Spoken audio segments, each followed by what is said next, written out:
In every generation, there is a licensed game. It alone could rise above all the other licensed creations, being faithful to the franchise while providing fun gameplay. It is Buffy the Vampire Slayer.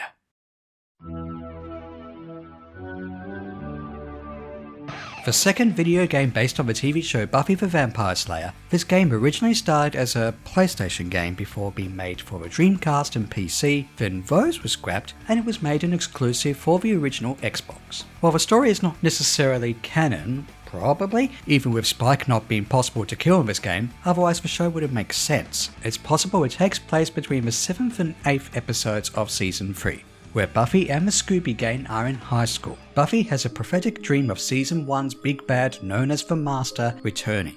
Before long, Buffy finds herself involved in stopping an order whose members have surprisingly found a way to resurrect this big evil vampire. The story is nothing particularly special even for the franchise, but it is still fun to watch due to witty dialogue and the great characters that made the show so appealing in the first place. It really does feel like you're playing an episode of a show, though some of the writing does occasionally feel like it's from a later season that would have been broadcast close to the game's release, and the dialogue during much of the gameplay is repeated over and over and over again.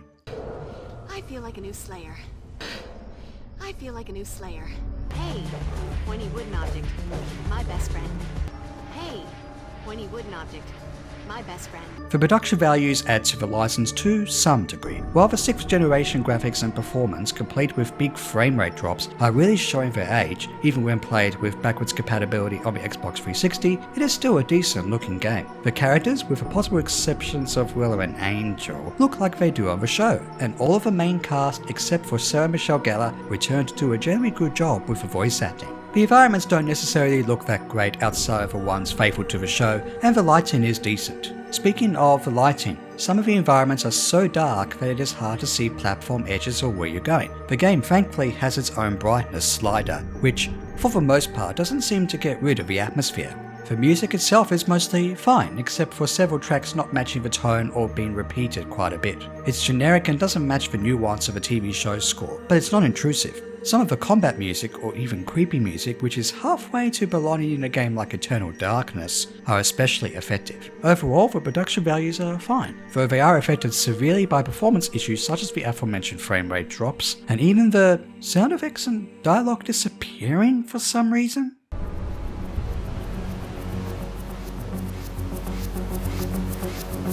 But how does the game play? Well, what the game boils down to is a single-player story campaign where you only play as Buffy and navigate several environments full of enemies and some mostly simple puzzles scattered throughout. Places such as Sunnydale High, complete with a library, the Bronze, the cemetery and so on, should be familiar to any Buffy veterans.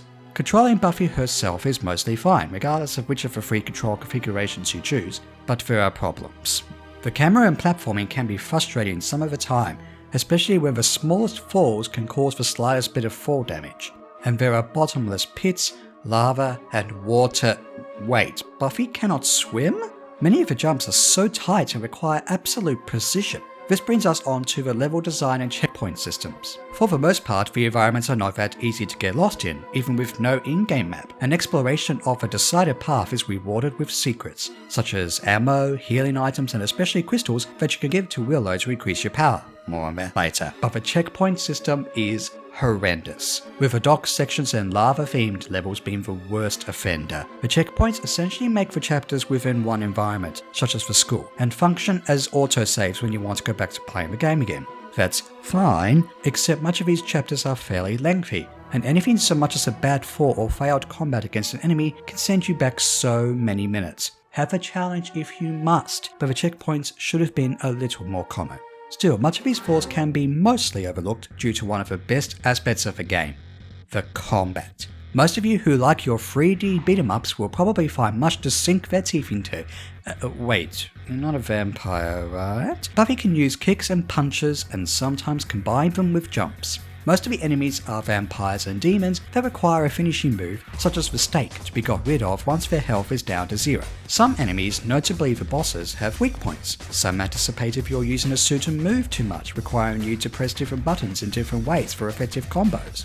Some of the enemies will either ambush you or wait for you to come to them, making battles less predictable or repetitive. You can also use a crossbow and a soaker gun, complete with hellfire and holy water, that is also imperative for solving puzzles like in Luigi's Mansion. But you can also use the environment to your advantage. You can push vampires up against sunlight or fire or pointy wooden boards, or use items lying around like a pool cue from the Bronze. This is especially important as stakes and other environmental objects can wear out, though they are on the ground everywhere. The most satisfying parts of combat are the little moments, such as hitting an enemy into a wall or something before they land their jump, or using combos, especially the unique ones that Giles teaches you. Some of the more powerful moves use up Slayer power, which can be replenished by blue orbs that emerge from dead enemies, plus pink orbs replenish Buffy's health. If you find enough of the aforementioned power crystals and give them to Willow during Scooby Game meetings, your health meter and Slayer power meters will expand. And you will want that because the combat can be fairly challenging, especially in the chapters after you get the cool Reaper Blade that doesn't wear out. And of course, hard mode packs a challenge. You have to really conserve and combine healthy elixirs and ammo effectively here. In fact, you may not notice at first that, when Buffy's health meter is depleted, she doesn't immediately die. It is up to an enemy's finishing move that you fail to defend against, or an environmental hazard such as a fire to finish off the chosen one, like a stake would a vampire. As great as the combat is, it is not without its problems. The aforementioned camera issues rear their ugly head, especially as you lock onto enemies or they crowd you. You can be knocked back into water and lava and so on, annoyingly enough.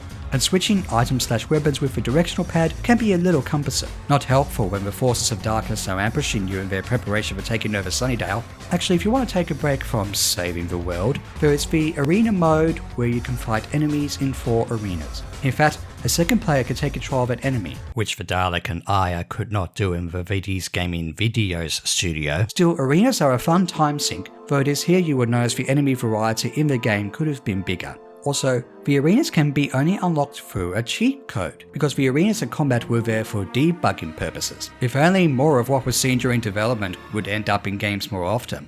One of the questions to pose about this game is this game more for Buffy fans? While there is a decent Buffy History 101 video in the menu for those who have not seen the show, the characters and dialogue and references will very easily put a smile on fans of the show, but probably not for those other ones. Of course, if the gameplay sounds appealing, you should give this story-driven beat-em-up game a go. It's just a shame the exploration and combat are held back by some annoying and even unfair design ideas and some glaring performance issues and a camera that is sometimes annoying. The game lasts for approximately 12 to 15 hours, complete with a somewhat rushed ending, but the journey can certainly be a fun one, extended by the different difficulty levels, cheat code-enabled arena mode, or just simply playing the game again just to spend more time with Buffy and the Scooby Gang. You should be able to find a physical copy of this game for the Xbox or Xbox 360 at a reasonable price.